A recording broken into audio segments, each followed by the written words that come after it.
Hi, Jennifer. It's Miss B from Connecting the Lines, and I am so excited to be a part of this. Thank you so much for requesting this video. First off, my name is Miss B, and I am a proud graduate of the Florida Agricultural and Mechanical University, aka FAMU, where I was a member of Mahogany Dance Theater.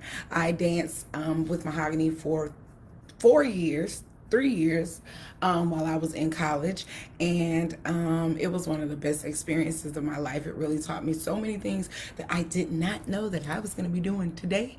I started doing them while I was in college. I auditioned for the dance team because I was always dancing. I was dancing in high school. I was the captain of my dance team. I was always the leader, the person that was out front, the one that was always, kind of pushed out front to, to be that soloist or whatever you would have. And I already knew when I went to college I was going to dance. So I actually grew up thinking that I was going to be a singer at Alabama State, but right at the last minute I decided to go to FAMU instead. So once I got to FAM and I saw Mahogany, I was like, wow, these girls do jazz, they do ballet, they do modern, they do hip hop, we do lyrical, we do liturgical, we do all of these different types of dance, and they cute. And this girl, my freshman week, was like, if you're gonna do anything on campus, you either be on Mahogany because I'm the best dancers, or you be an Epicurean because those are the best models. So I joined Mahogany and Epicurean because of that. While I was when I first got there, it was my freshman year. It was maybe like 3 weeks into the school year. Now, I always knew I could dance. That wasn't a question. But once I got to the audition, I realized that everybody in the audition was just like me.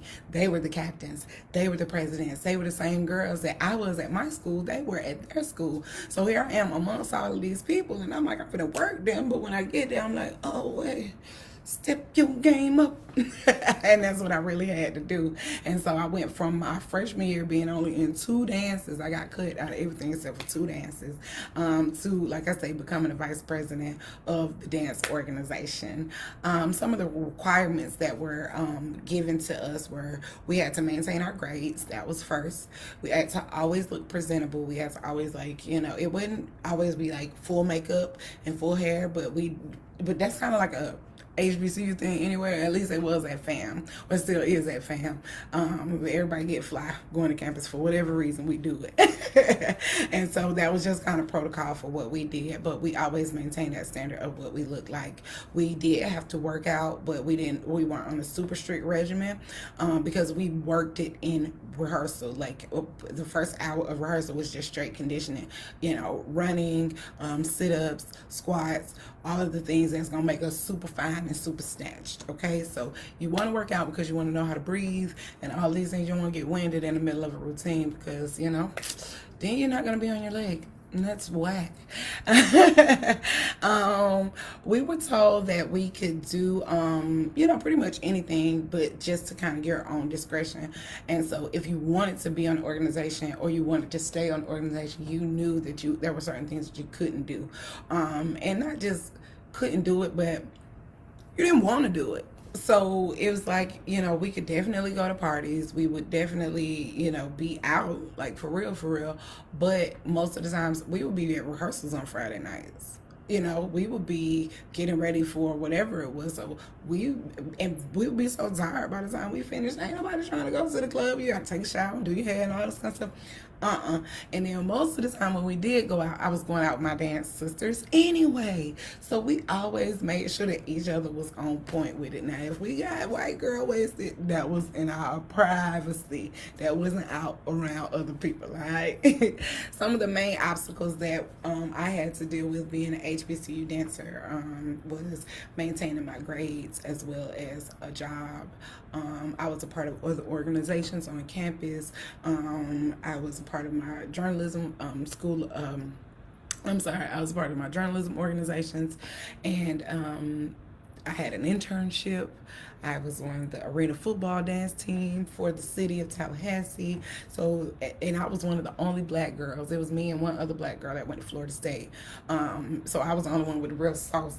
So they always loved me. But that was, pretty rough to be trying to maintain all of that. And I had like a boyfriend, and it would become a bit much sometimes, but it was just always dance that really kept me grounded, because I knew at the end of the day, like, that was my relief from everything else. So dance was always what I needed to do.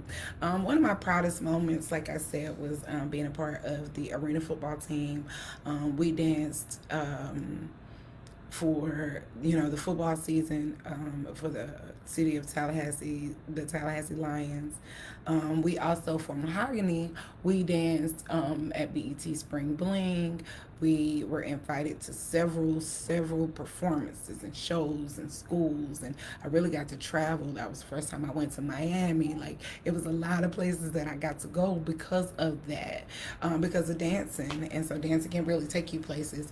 And so just like people would come home with me because I was from Atlanta, I would go to Miami or DC or Chicago or New Orleans or wherever my other dance sisters were from, just because, that's what we do. But I was very proud of that. And I was also very proud when I became the vice president with one of my good friends that I grew up dancing with, Tiffany.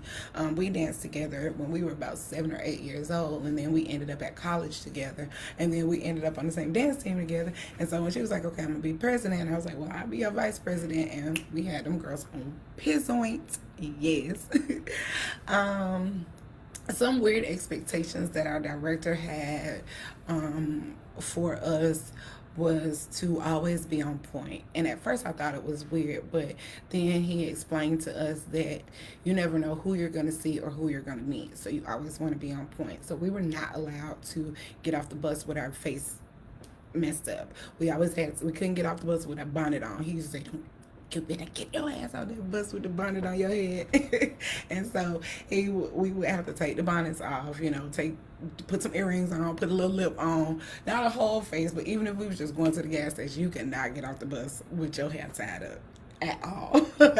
And a side story of that was, fast forward 5 years later, I have my own dancers. We go to New York for BET's 106 and Park, and I tell the girls the same thing: do not come out of the hotel without being presentable, because you never know who you're gonna meet. Like, we're in New York City, we're in Times Square, like, come on, like, for real.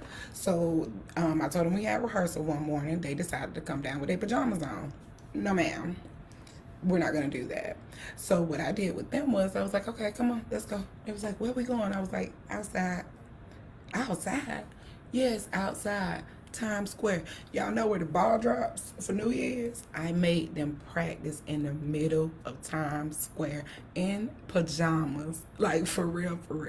And it was a life lesson for them, because as they out there dancing in their pajamas, the 6 o'clock news shows up because there are these dancers in the middle of Times Square. We got another guy on YouTube. I don't even know how he was out there filming for something else, and he started turning to us and found out we had a whole story behind the reason why we were in New York City. So we didn't know we were going to end up on like 3 news outlets. Oh, and they came out looking crazy. Now, I was looking cute. So when they asked me for the interview, I'm like, let's go. But some of them girls who came out there with them pajamas, they trying to stand to the side, trying to do like this. And so always be on point. Thought it was weird, but definitely could save your life, and give you really good opportunities. Some advice that I would give to young ladies who are interested in dancing on a collegiate dance team is go for it. You never know where it could take you.